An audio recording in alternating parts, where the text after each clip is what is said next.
Olá, meu amigo, minha amiga. Esse bolsonarista que praticou atos de terrorismo lá em Brasília e que culminaram com a perda da sua própria vida, está causando uma série de desdobramentos institucionais aqui no Brasil, com reflexos na Argentina, como eu mostrarei aqui para vocês no nosso encontro de hoje.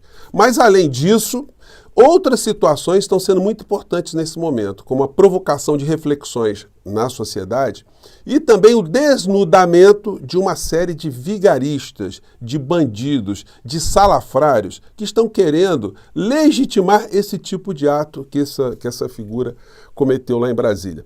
Eu vou conversar aqui com vocês e também trazer aqui uma situação que é absolutamente lamentável, né? Algumas figuras da classe média alta aqui no nosso país, atuando como se fossem escravocratas do novo tempo para impedir ou para doutrinar a sociedade brasileira, ou pelo menos jogar uma opinião de que é impossível se reduzir a jornada de trabalho do trabalhador brasileiro. Vou conversar com vocês sobre isso tudo, mas antes de mais nada, é sempre muito importante convidar você que está chegando agora ao nosso portal e ainda não é inscrito, ainda não nos conhecia, para que em primeiro lugar você se inscreva aqui conosco e conheça também os nossos outros vídeos. Se você gostar, compartilhe, recomende e, se puder, venha também para o nosso clube de membros. Você que é muito bem-vindo e muito bem-vinda. Gente, começando aqui com essa situação aqui, né? É impressionante como é que tem figuras que tiveram uma degradação moral, não sei se dá para dizer também que é uma degradação intelectual. O ator Carlos Vereza, ele está justificando com outras figuras também que o que aconteceu lá em Brasília, desse cidadão aqui, tem uma foto dele aqui, né, com uma cara bem simpática, né, o que faz... nos provoca muitas reflexões, né? Como é que uma figura dessa ganha intelectualmente, moralmente, espiritualmente, para discursos de raiva, com práticas que culminaram com esse tipo de situação, né? E aí o Carlos Vereza, ele publicou um vídeo onde ele tem uma explicação muito adequada para esses tempos sombrios que se abateram sobre o nosso país.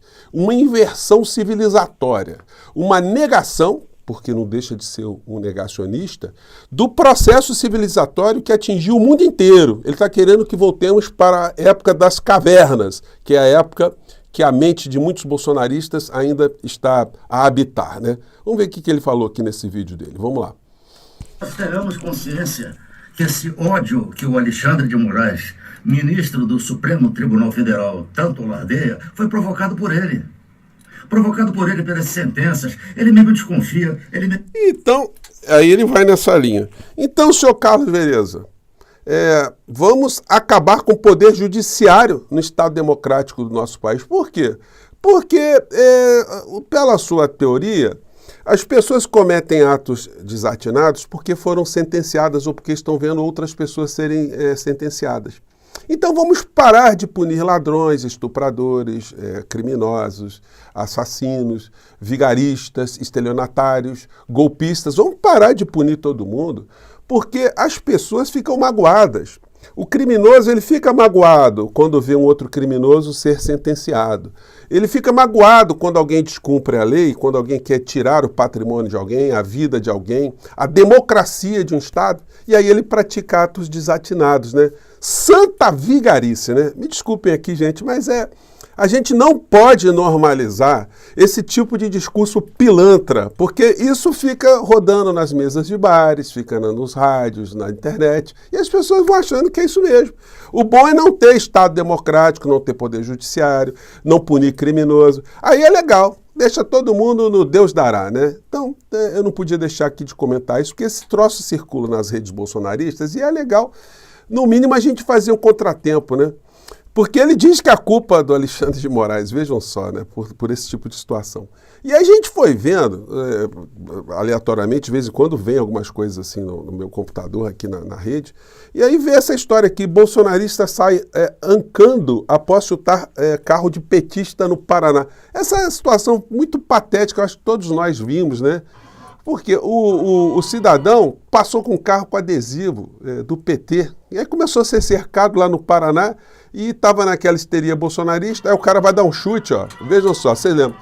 Aí o cara tenta dar um chute e deve ter dado uma torção no pé dele. Aí o cara sai manquitolando, ó, o cara tá pequenininho aqui, gente, mas o cara sai manquitolando. O que acontece? Esse cara aí é uma figura como esse outro aqui, como uma figura aqui, um pacato cidadão que ficou ganho por essa força do mal, né? Então, isso vai ainda gerar muitos debates e está gerando consequências também, está acontecendo. Eu comentei com vocês, fiz pelo menos uns 3 programas aqui no nosso Portal de José, onde eu dizia que o Bolsonaro, além de todos os defeitos que tem, ele passou a ter um muito efetivo, que era de ser um X9, um delator, um traidor dos patriotas. Porque ele publicou nas redes sociais dele um vídeo gravado pelo jornalista português de extrema-direita e dizendo o seguinte no texto: nossos irmãos refugiados na Argentina. Obrigado, Milei. Hoje, 9 de outubro, na CCJ, na Câmara, o PL da anistia deu mais um passo. Autor, deputado Ramagem. Relator, deputado Valadares. E aí ele coloca esse vídeo. Eu falei, olha só, o Bolsonaro entregou de bandeja essas figuras aí que estavam escondidas e agora estão com as suas identidades e o paradeiro vai ser facilmente revelado. Estive em Buenos Aires com algumas das 300 pessoas que estão na Argentina refugiadas, fugiram da ditadura do judiciário no Brasil, fugiram da injustiça, da cilada do 8 de janeiro, largaram... Fugiram da cilada do 8 de janeiro, a cilada que eles mesmos provocaram, né? E eu falei, Bolsonaro entregou de bandeja, né? O que aconteceu? Fiz vários vídeos aqui falando disso, que a extradição era o caminho natural. E o que aconteceu? Exatamente isso. Justiça da Argentina manda prender brasileiros. Foragidos pelo 8 de janeiro. 2 já foram detidos. Ordens foram emitidas contra 61 pessoas condenadas por envolvimento nos ataques aos 3 poderes. Segundo o juiz responsável, extradição dependerá do envio de documentos à Argentina. A Polícia Federal já trabalha com a justiça do país para trazer os acusados ao Brasil. Até usei a expressão aqui com vocês, né, que essas figuras vão praticar uma dança, o tango em marcha ré. Vão voltar todos para o Brasil. E agora é o seguinte, vão todos direto para a cadeia. Vão fazer, chegando no Brasil, fazem ali o exame no Instituto Médico Legal e vão todos para a cadeia, porque romperam tornozeleiras, descumpriram decisões judiciais e agora vão ter que ficar ali escutando o senhor Carlos Vereza. O senhor Carlos Vereza só podia fazer um trabalho, né, ir lá para essas pessoas, para animar as pessoas contando histórias tristes, né, para as pessoas se sentirem cada vez mais injustiçadas, né? Enfim, quem sabe o senhor ali consegue pelo menos aplacar o sofrimentozinho no coraçãozinho dessas criaturas, né? Nesses bandidos golpistas, bandidos e bandidas. E aí, falando ainda de Argentina, a Argentina se opõe à taxação de super ricos em nova ofensiva contra a agenda do G20. Gente, o Milei eu já comentei com vocês como é que o povo argentino, gente, a gente tem que entender esse fenômeno. O que levou o povo argentino a colocar um psicopata, um palhaço, um irresponsável para ser o presidente da nação? Houve um processo de desencanto, de desalento, de decepção, em sua grande maioria do povo argentino, com o tipo de política econômica, a condição social dos argentinos, o que estava acontecendo na Argentina. Isso tem que servir de alerta para todos nós aqui. Não basta ser democrata, ser uma pessoa que defenda princípios, que defenda valores. É necessário que a população receba entregas, que a qualidade de vida do povo seja perceptível, que as pessoas consigam perceber as melhorias, porque senão, gente, fica complicado. E se não há uma melhoria radical e também se não há uma comunicação ilustrativa, informativa, crítica, reflexiva por parte do governo, aí nós entramos numa situação muito perigosa para criarmos espaço para os Mileis, os Marçais, os Bolsonaros, os extremistas de direita, né? Mostrei para vocês aqui a figura do Milei sendo escorraçado ontem, não vou nem repetir a cena, mas teve a fala do Sylvester Stallone, que muitas pessoas ficaram até impressionadas. Pô, Sylvester Stallone, ele disse que o Trump está vindo ali como um novo salvador. E ele fala nesse texto aqui que ele, quando via Trump, agora recentemente, ele lembrava do primeiro filme que ele fez, Rocky, o Lutador e tal, e que tinha uma cena que o Rocky, que a cena mostrava, o Rocky treinando ou lutando, e ao fundo a imagem de Jesus Cristo, né, que está nessa fotografia aqui, é um take do filme. E aí ele diz que quando ele viu Trump, a imagem veio à cabeça dele, que Trump seria uma figura assim, né? Bom, isso para a gente ver como é que o extremismo está perturbando cabeças de todos os níveis. Mas essa aqui eu queria compartilhar com vocês de uma forma mais contundente. O senhor Alexandre Schwarzman, que foi do Banco Central, na primeira gestão de Lula, vejam só, né, as figuras como é que tomam caminhos pela vida. Ele está atuando agora, foi na TV Cultura, atuando, fazendo discurso contra a jornada, o fim da jornada 6x1. Ele acha que o trabalhador tem que continuar trabalhando muito. Acompanha aqui, gente.